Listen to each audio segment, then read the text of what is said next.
ধুধু মরুভূমিময় জায়গা, আমি নবীজি আর আমার সঙ্গে কেউ নাই। আমার সামনে একটা ইহুদি দাঁড়িয়ে, তার হাতে লাঙ্গা তলোয়ার নিয়ে দাঁড়িয়ে আছে।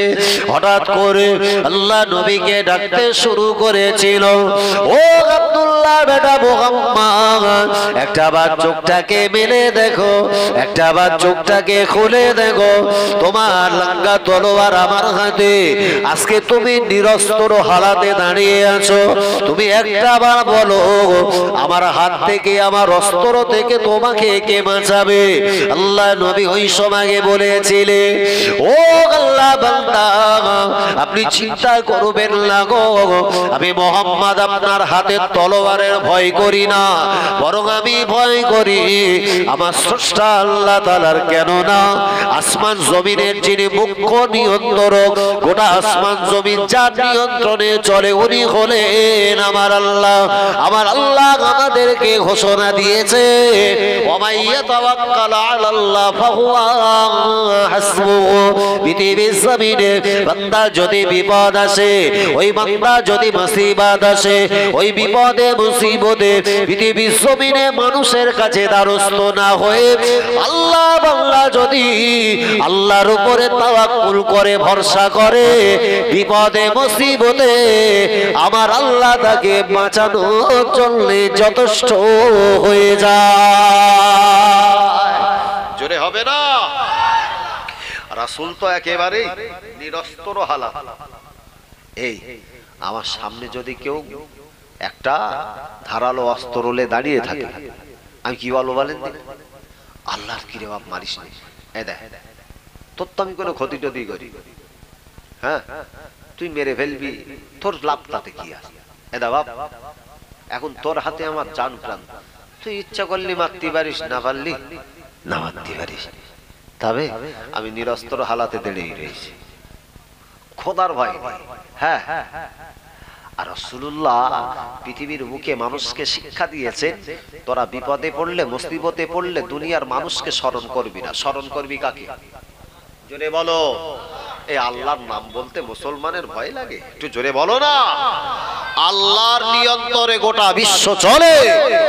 আমার নবী বললেন, ইন্নাল্লাযীনা ক্বালু রাব্বুনাল্লাহ সুম্মা ইসতাকামু তাতানাজ্জালু আলাইহিমুল মালায়েকা। একবার জোরে বলে।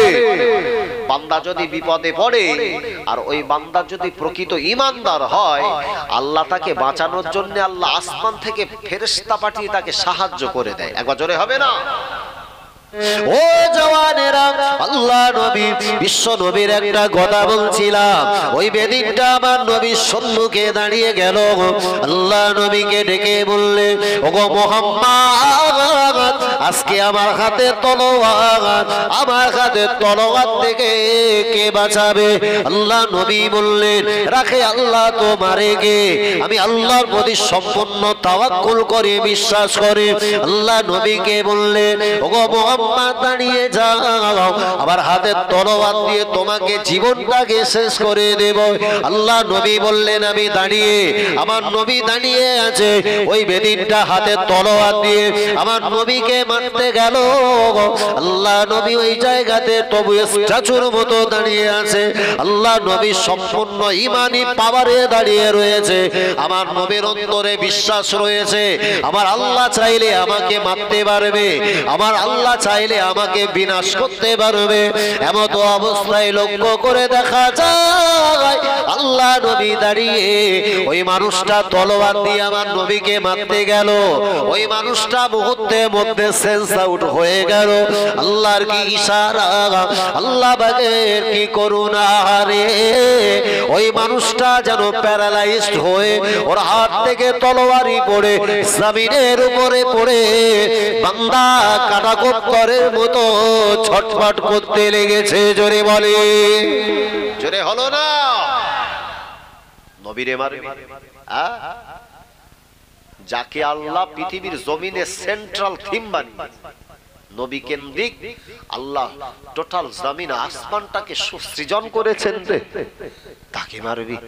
নবীর মারতে গিয়ে এখন খিচুনি রোগ হয়েছে, বুঝো? হ্যাঁ, প্যারালাইজড রোগীর মতো ছটপট করতে লেগেছে। নবী আর ওই বেদিন ছাড়া ওই মরুভূমির প্রান্তরে আর কেউ নাই। এখন ওই মানুষটার একটা বিভীষিকাময় পরিস্থিতি। নবীর সামনে যদি কেউ ছটপট করে আমার নবী দেখতে পারে? আহা, পৃথিবীর বুকে আমার নবীর সম্পর্কে আল্লাহর কোরআন বিবরণ দিয়েছে। আল্লাহর কোরআন আমার নবীর সম্পর্কে বলেছেন, ওমা আরসালনাকা ইল্লা রাহমাতাল লিল আলামিন। একবার জোরে বলেন, চিল্লে হবে। আলামিন তথা গোটা আসমান জমিন নবমণ্ডল ভূমণ্ডলের যিনি একচ্ছত্র দয়ালু। একবার জোরে হয় না? তাহলে জমিনের উপরে শুধু মুসলমান বাস করে? মুসলমান ছাড়া এই জমিনের উপরে অমুসলিম বাস করে কি করে না? আমার প্রতি আমার নবী যতটা দয়াদ্রতা, ঠিক তার পাশাপাশি একটা অমুসলিমের প্রতি আমার নবীর ততটা মহব্বত আর ভালোবাসা, দয়াদ্রতায় আল্লাহ আমার নবীর অন্তরটাকে বানিয়েছিলেন। একবার জোরে বলে।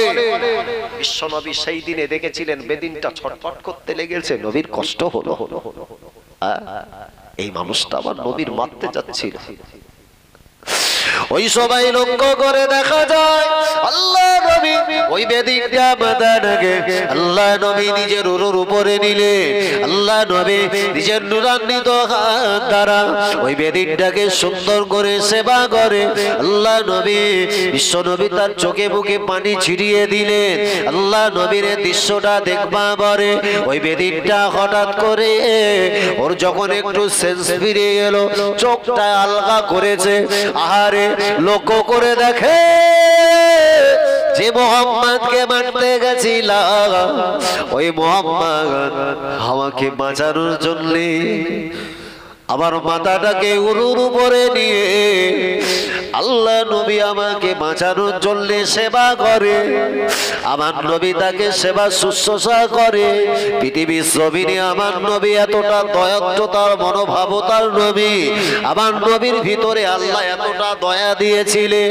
আমার নবীর ভিতরে ছিল দয়াদ্রতা, আমার নবীর ভিতরে ছিল কমলতা, আমার নবীর ভিতরে ছিল উত্তম আদর্শ, আমার নবীর ভিতরে ছিল উত্তম চরিত্র, যার কারণে আল্লাহর কোরআন ঘোষণা দিয়েছে, ওয়া ইন্নাকা লাআলা খুলুকিল আযীম।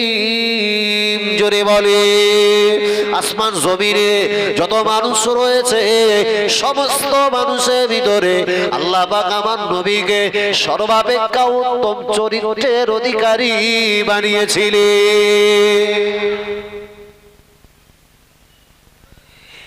আমার যদি হঠাৎ করে কারোর সাথে একটু গন্ডগোল হয় আর ওই মানুষটা আমার মারার জন্য বিশাল গতিতে আসতেছে, আমার মারবে, এখন আসার মাঝখানে সামনে ওর আর আমার সামনে দেখা গেছে একটু কাদা পানি জমে গেল, স্লিপ কেস পড়ে গেছে আমার সামনে। এখন আমারও রাগ রয়েছে ওর উপরে, ওরও রাগ আমার উপর, আমার মারার জন্য ছুটে এসে স্লিপ খেয়ে পড়ে গেছে। এ বাবা, কি করবে বলো তো? কেউ যদি আমার শত্রুর সামনে স্লিপ খেয়ে পড়ে যায়, আমি এরকম হ্যান্ডশেক করবো, বলবো ওঠ, হেল্প করলো, এরকম হাত দেবো তো, কথা বলে। কি করবে? একদম পুরো বুকির ওপর চেপে বসবে। হ্যাঁ, ও যতক্ষণে গ্যাগা গ্যাগা শব্দ না করবে, তার কারণ মেরে ফেললি তো আবার ঘরে ঢুকতে হবে, ওর দরকার নেই। যতটা একটু সাইজ করার দরকার একটু টিপে রাখি। হ্যাঁ, ছটফট করা পর্যন্ত ততক্ষণ ছাড়বো না। আহা, মোহাম্মদ এমন নীতিতে বিশ্বাসী নয়, মোহাম্মদ এমন প্রতিশোধের আগুনে বিশ্বাসী ছিলেন না।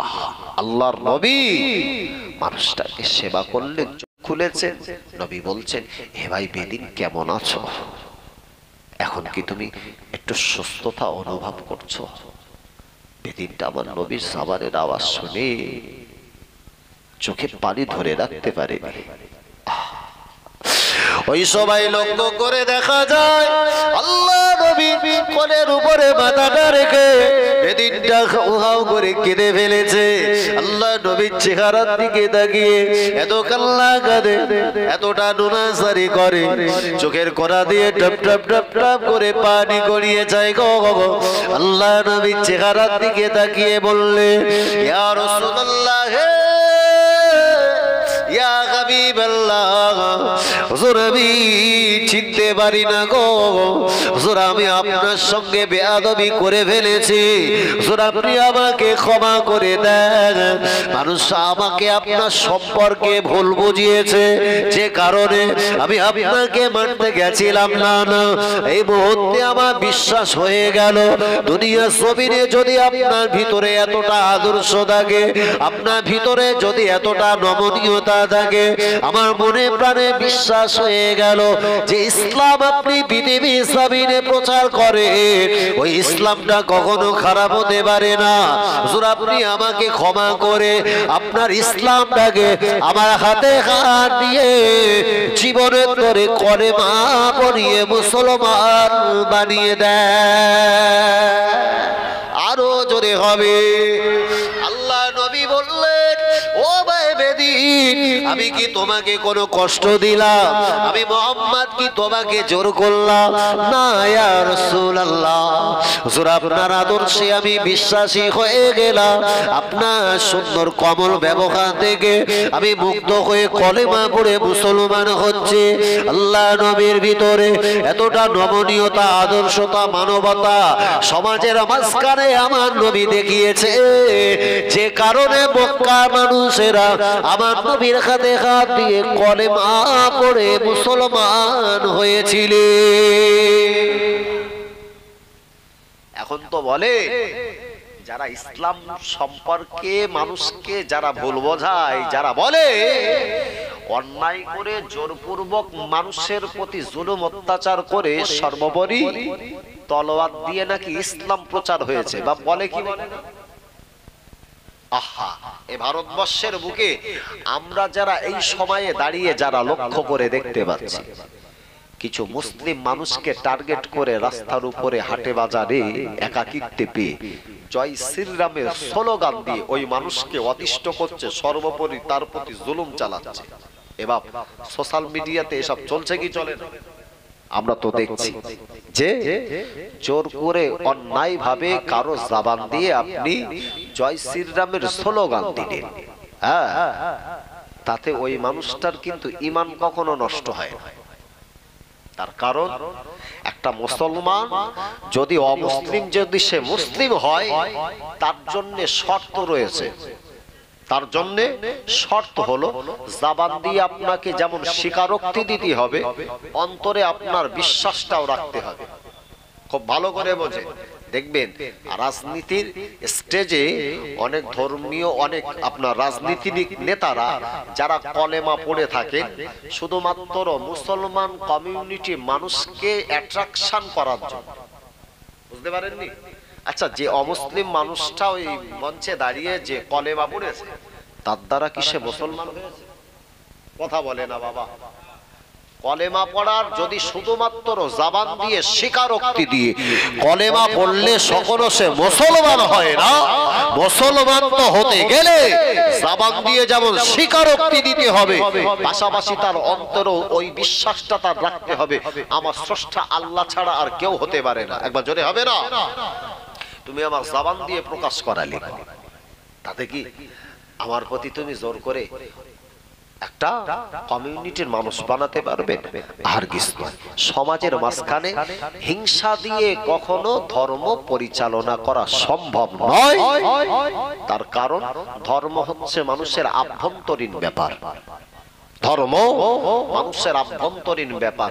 বিশ্বের বুকে যত ধর্ম আছে, মানুষকে রিলিজিয়াস তথা ধর্ম মানুষকে অবশ্যই শান্তির বার্তা শেখায়।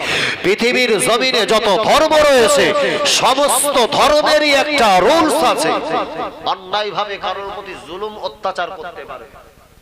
ধর্ম মানুষকে শান্তি শেখায়, ধর্ম সুশৃঙ্খল বন্ধনে আবদ্ধ হতে শেখায়। এটা কোথা থেকে পেলে গো বাবা? আচ্ছা, সেই বেদিনটা ওই নবীর হাতে হাত দিয়ে কলেমা পড়ে মুসলমান হলেন। আল্লাহ রাসূল ওই মানুষটাকে মুসলমান করার ক্ষেত্রে নবীর হাতেতে কি AK-47 ছিল বা পারমাণবিক বোমা ছিল? বলতে যদি তুই কলেমা না পড়িস তোর উপরে বোম ফেলবো, এরকম বলেছে? নবীর সুন্দর ব্যবহার দেখে মুগ্ধ হয়ে মুসলমান হয়েছে। জোরে হবে না? এটার নাম হলো ইসলাম। গোটা বিশ্বের বুকে ইসলাম মানুষের কাছে এত সুন্দর সুইটেবল হয়েছে কেন? একবার প্রাণ খুলে উচ্চ আওয়াজে দরুদ শরীফ আল্লাহুম্মা সাল্লি আলা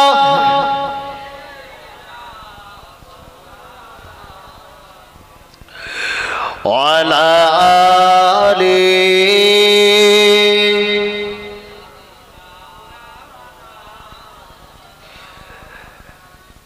যেদিকে যাই মরু দৃষ্টি দেখি তব অপরূপ সৃষ্টি দেখি যত বিমোহিত হয় মন অনুভবে খুঁজি প্রভু তোমায় তখন। একবার জোরে বলুন সুবহানাল্লাহ। আরো জোরে হবে না? নারে তাকবীর। আরো জবান ছেড়ে নারে তাকবীর, নারে তাকবীর। যেদিকে যাই মরু দৃষ্টি দেখি তব অপরূপ সৃষ্টি দেখি যত বিমোহিত হয় মন অনুভবে খুঁজি প্রভু তোমায় তখন। আছো তুমি কোথায় বলো না মোরে যাব আমি সেথায় হোক যত দূরে। আছো তুমি কোথায় বলো না মোরে যাব আমি সেথায় হোক যত দূরে। বলবো কথায় আমি তোমার সাথে একা একা কেন থাকো আড়ালেতে।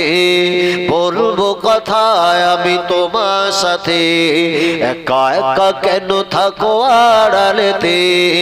যেদিকে যাই মরু দৃষ্টি দেখি তব অপরূপ সৃষ্টি দেখি যত বিমোহিত হয় মন অনুভবে খুঁজি প্রভু তোমায় তখন। আল্লাহুম্মা সাল্লি আলা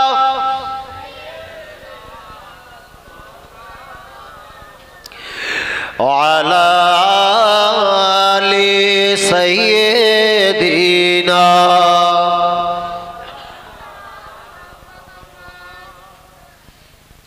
চাঁদ মামা তুমিও কি আমার মতো প্রভুর সাথে চাও করতে কথন। চাঁদ মামা তুমি ও কি আমার মতো প্রভুর সাথে চাও করতে কথন।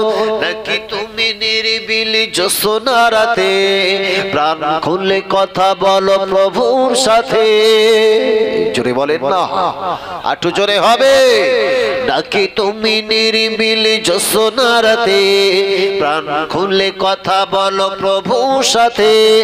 তবে কেন রব আমি দূরে দূরে গে, তবে কেন রব আমি দূরে দূরে গে। চাঁদ মামা যদি পারো বলে দিও তারে, বলে দিও তারে।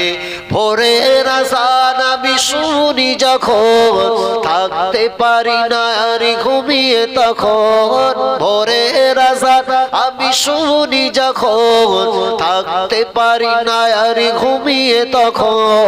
মনে হয় কে যেন ডাকছে মোরে, মনে হয় কে যেন ডাকছে মোরে।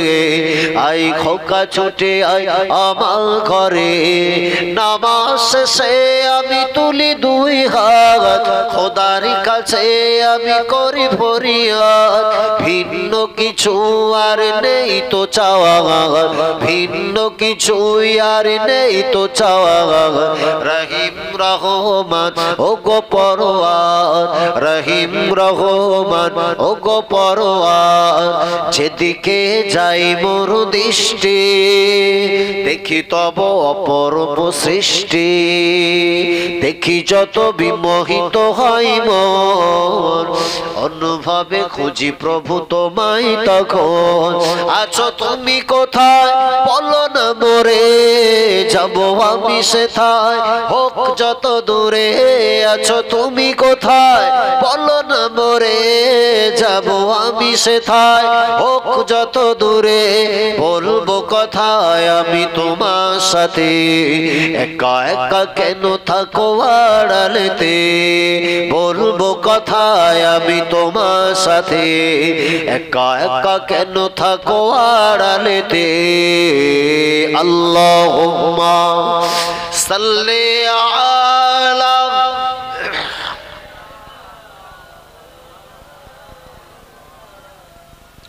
ওয়ালা আলি। ইসলাম সম্পর্কে ভুল বোঝালে চলবে না। আহা, বলছিলাম সেই আওরঙ্গজেব হিন্দু ওই রমণীটাকে ডেকে বলছেন, মা আপনি আমার কাছে অভিযোগ এনেছেন একটা মুসলিম সেনাপতি যে আমার তত্ত্বাবধানে থাকে আপনার মেয়েকে জোর করবে, বিয়ে করবে বলেছিল। তাই বলছিলাম না বাবা, অভিযোগ নিয়ে এসেছে। হিন্দু রমণী বললেন, আপনার ইসলাম কি এটা শিক্ষা দেয়? বাদশাহ বললেন, না, আমার ইসলাম জোর করে পৃথিবীর বুকে প্রতিষ্ঠা করার জন্য ইসলাম আসেনি। ইসলাম শব্দের অর্থ হচ্ছে শান্তি। শান্তির ধর্ম কখনো অশান্তি ছড়াতে পারে না। একবার জোরে বলে। ওই সময় লক্ষ্য করে দেখা যায় আল্লাহ বান্দা বাদশাহ আওরঙ্গজেব বললেন, ওগো জননী মা, ভয় পাবেন না মা, ভীত হবেন না মা, চলে যান, চলে যান, আপনি বাড়ি চলে যান। আমি বাদশার কথা দিলাম, আমি আপনার বাড়িতে আপনার মেয়েটা বিবাহটাকে আটকে দেব, উপযুক্ত বিচার আমি নিজে হাতে করে নেব। ওই সময় বিদ্যা জননী মা মনে বড় আশা নিয়ে হিন্দু মেয়েটা আস্তে আস্তে গুটি গুটি পায়ে বাড়িতে চলে গেল। বাদশাহ বললেন, ও রমণী মা, আমি বাদশাহ আপনার ঘরেতে যে আপনার কাছে একটু কিছু সময় থাকবো গো, আপনি আমার ঘরটাকে সুন্দর করে নেবে মুছে রাখবে। আমি বাদশাহ এশার নামাজের যদি সময় হয়ে যায় ওই জায়গাতে আমি একটু ইবাদত করে নেব গো মা। আল্লাহ পাকের বান্দা বাদশাহ আওরঙ্গজেব যখন হিন্দু রমণী মাকে যখন ছেড়ে দিলে, ওই রমণী মা মনে প্রাণে বড় আশা নিয়ে গো নিজের বাড়িতে চলে গেল। সন্ধ্যা যখন ঘনিয়ে যাবার নিকটবর্তী সময় বাদশার জন্য সুন্দর করে কামরাটাকে সাজিয়ে গুছিয়ে রাখলেন। হঠাৎ করে আম্মা যার মনে মনে করে, বাদশাহ যদি আমার বাড়িতে আসে তার সামনে পিছনে অনেক প্রোটোকল থাকবে, অনেক নিরাপত্তা রক্ষী থাকবে, বাদশাহ শুধু তো একা আসবে না, বাদশাহ অনেক সৈন্য সামন্ত নিয়ে আসবে গো। ওই সময় তাদের জন্য অনেক সুব্যবস্থা করতে হবে। কিন্তু লক্ষ্য করে দেখা যায় সন্ধ্যা যখন নিকটবর্তী হবার সময় আকারে আল্লাহ পাকের বান্দা বাদশাহ আওরঙ্গজেব একটা ঘোড়ার পিঠে সাওয়ার হয়ে সম্পূর্ণ নিরাপত্তা রক্ষীহীন ছাড়া একাকিত্বে হিন্দু রমণীর বাড়িতে চলে গেল। ওই সময় হিন্দু জননী মাকে ডেকে বললে, ও জননী মা, কোথায় আছেন মা? বাইরে বেরিয়ে আসেন মা, আমি বাদশাহ আপনার বাড়িতে চলে গেলাম। আল্লাহ বান্দার আওয়াজ শুনবা পরে ওই বিদ্যা জননী মা হিন্দু রমণীটা হতবাক হয়ে গেল। বাদশাহ কেন সিকিউরিটি প্রোটোকল নিয়ে আসে না? আল্লাহ বান্দা বাদশাহ আওরঙ্গজেবকে বলা হলো, ও বাদশাহ, আপনি এত রাতে আপনি কেরকাকিতে এলেন, ভয় হলো না? আল্লাহর বান্দা বাদশাহ আওরঙ্গজেব বলেছিলেন, ওগো জননী মা, পৃথিবীর জমিনে আমি বাদশাহ কলেমা পড়ে মুসলমান হয়েছি, আমার অন্তরে বিশ্বাস রয়েছে, আমার নিরাপত্তার জন্য আমার স্রষ্টা আল্লাহ নিজে বান্দার জন্য জামিনদার রয়েছেন। জোরে বলে, আমি বাদশাহ কোনো প্রোটোকল লাগবে না। ও মা, হিন্দু রমণী মা, ঘরটাকে লেপে মুছে রাখতে বলেছিলাম, আমি ইচ্ছাকৃত ভাবে আমি তো নামাজ পরিত্যাগ করি না গো মা, নামাজের সময় হলে আমি একটু নামাজ পড়বো মা, ব্যবস্থা করেছে। ওই ঘরের ভিতরে বাদশাহ আওরঙ্গজেব প্রবেশ করলেন। ঢোকার সময় পরিষ্কার হিন্দু মেয়েকে বললেন, শোনো, আমার সেনাপতি যখন আসবে তাকে বলবে তুমি আমার মেয়েকে বিবাহ করবে তো, তা ওই ঘরটাতে প্রবেশ করো, ওখানে তোমার বসার জন্য একটা সুব্যবস্থা করেছি, খানা পিনা হবে, তারপরে মেয়েটাকে তোমার হাতে তুলে দেব, চলে যাও। বাদশাহ ঘরেতে প্রবেশ করলেন। বৃদ্ধা হিন্দু রমণী মা সেই মোতাবেক বাদশার সুব্যবস্থা করে দিয়ে বাইরে দাঁড়িয়ে। এদিকে এশার আযান হয়ে গেল। আল্লাহ আগে বাংলা বাদশাহ ঔরঙ্গজেব ঘরের ভিতরে প্রবেশ করে এশার নামাজ আদায় করে। এশার নামাজ পড়াকালীন বাদশাহ হাতখানা আল্লাহ দরবারে তুলে ধরলেন। এত কান্না কাঁদে, এতটা নোনাজারি করে।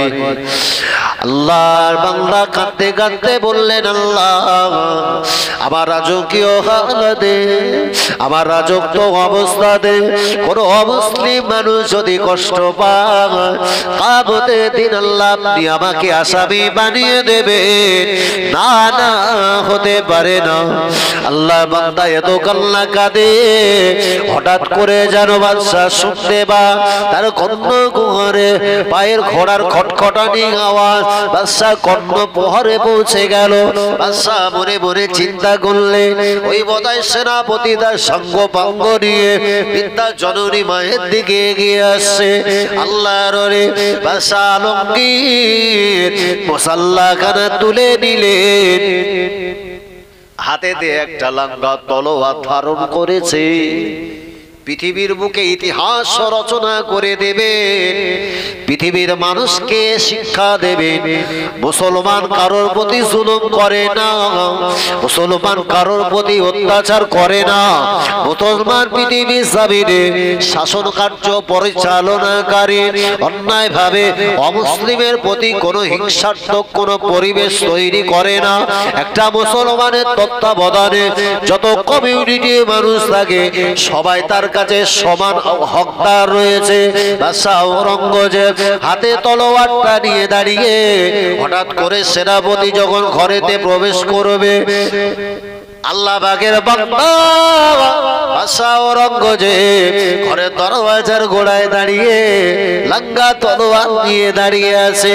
ওই সবাই যখন সেনাপতি মাথাটা সর্বপ্রথম ঘরের ভিতরে প্রবেশ করালে বাদশাহ লাঙ্গা তলোয়ার দিয়ে ওই সময় সেনাপতি মুসলিম সেনানায়কের গর্দানটাকে দেহটাকে আলাদা করে দিলেন। ওই সময় ওই জননী মাকে ডেকে বললেন, ও হিন্দু জননী মা, আমি একজন মুসলিম শাসক, আপনি একজন হিন্দু জননী মা, আপনি আমার তত্ত্বাবধানে, আপনি আমার শাসনের সাম্রাজ্যের ভিতরে বাসিন্দা। আমি বাদশাহ আজকে মুসলিম হবার পরে একটা মুসলমান ছেলের গর্দান যদি নিতে পারি, একটা বার কি বলবেন মা? আমি বাদশাহ অন্যায় ভাবে কোন অমুসলিমের প্রতি কোনোভাবে কি তার প্রতি অত্যাচার করতে পারে? ওই সময় হিন্দু ওই জননী মা বললেন, ও বাদশাহ, ও বাদশাহ ঔরঙ্গজেব, আমার মনে প্রাণে বিশ্বাস হয়ে গেল আপনার মতো যদি এইরকম নেই পরায়ণ শাসক দেশে যদি থাকে, অবশ্যই আপনার তত্ত্বাবধানে হিন্দু মুসলমান কাঁধে কাঁধ মিলিয়ে আর সুন্দরভাবে এই দেশের ডেভেলপ তথা উন্নতির জন্য এগিয়ে আসবে। জোরে বলে, চিল্লে বলতে পারেন না। বাদশাহ ঔরঙ্গজেব বললেন, মা, আমি একজন হিন্দু রমণীর প্রতি জুলুম অত্যাচার করতে পারি না, এটা আমার ইসলাম শিক্ষা দেয় না। আমার হাতে সুপ্রিম পাওয়ার থাকতে পারে, আমি জুলুম করতে শিখিনি। তার কারণ পৃথিবীর জমিনে জুলুমকারীকে আমার স্রষ্টা আল্লাহ অপছন্দ করেন। একবার জোরে বলে, আমার ইসলাম আমাকে শিক্ষা দিয়েছে অন্যের দ্বারা কোনো মানুষ যদি অত্যাচারিত হয়, মাজলুম হয়ে যায়, ওই মাজলুম মানুষের দোয়া আমার আল্লাহর আসমানে পৌঁছাতে আল্লাহ আসমানের মাঝখানে কোনো পর্দা রাখে না। একবার জোরে হবে না? এটার নাম হলো ইসলাম, এটার নাম হচ্ছে মুহাম্মদ সাল্লাল্লাহু আলাইহি ওয়াসাল্লাম। ধর্ম গোটা বিশ্বের মুখে তাক লাগিয়ে দিয়ে গেলেন যে বাদশাহ ঔরঙ্গজেব তার জীবন দশায় নিজের হাত দ্বারা যেমন এই ভারতবর্ষের জমিনে অসংখ্য তিনি যেমন মসজিদ নির্মাণ করেছেন, তার হাত দ্বারা রাজকীয় রাজপথ থেকে অমুসলিমদের ইবাদত তথা তাদের পূজা অর্চনা করার জন্য ভারতবর্ষের মুখে বাদশাহ আওরঙ্গজেব এমন একটা ন্যায় নীতি খোদাভীরু বান্দা, এই খোদাভীরু তাকওয়াবান বান্দার দ্বারাও হিন্দুস্তানের জমিনে অমুসলিম হিন্দু ভাইদের মায়েদের জন্য পূজা অর্চনার জন্য অনেক মন্দিরও তিনি নির্মাণ করে দিয়েছিলেন। এর নাম হচ্ছে বাদশাহ আওরঙ্গজেব, যার ইসলাম ইতিহাসের ভিতরে শুধু নয়, গুগল সার্চ করে দেখবেন ভারতবর্ষের অসংখ্য মন্দির রয়েছে যা বাদশাহ আওরঙ্গজেবের তত্ত্বাবধানে প্রতিষ্ঠিত। এই বাবা, আমি যদি আমার তত্ত্বাবধানে একটা হিন্দু ভাই বা মায়েদের জন্য যদি একটা মন্দির নির্মাণ করতে পারি, তাহলে নির্মাণ করার জ্বালা যন্ত্রণা আমি বুঝবো কি বুঝবো না? যারা নতুন ঘর করে বাপ দেখবেন, ওরা বলে কি ঘর করা কত কষ্ট, একটাবার করে তো দেখ, বলে না বাবা? তার কারণ কোন জিনিস ভাঙা সহজ, ওই জিনিসটা গড়া বড়, জোরে বলো, কঠিন। যে বাদশা একটা হিন্দু মায়ের যদি ন্যায় বিচার পাইয়ে দেওয়ার জন্য মুসলমান ছেলের যদি গর্দান নিতে পারে, এ বাদশা কি কখনো অন্যায় ভাবে কোনো মন্দির ভাঙতে পারে? তিনি তো জানেন ভাঙার ক্ষেত্রে এটা মানুষের অন্তরে আঘাত হানতে পারে। আর যদি তাই করতেন, বারাণসীর মুখে অনেক মন্দিরও আছে। গুগল সার্চ করবে, বাদশাহ আওরঙ্গজেবের অনেক নির্মিত মন্দির আছে। অথচ ভারতবর্ষের বুকে মুসলমানকে কোণঠাসা করার জন্য, মুসলিম স্থাপত্য শিল্পকে হিন্দুস্তানের জমিনে মিটিয়ে দেওয়ার জন্য যে ষড়যন্ত্র করে একবার যখন দেখা গেল বাবরি মসজিদ সেটাকে ধ্বংসাত্মকে পরিণত করে সেখানে রাম মন্দির নির্মিত হয়েছে, আবার নতুন করে শুরু হলো বারাণসীর বুকে জ্ঞানবাপী মসজিদ। শুনেছো না?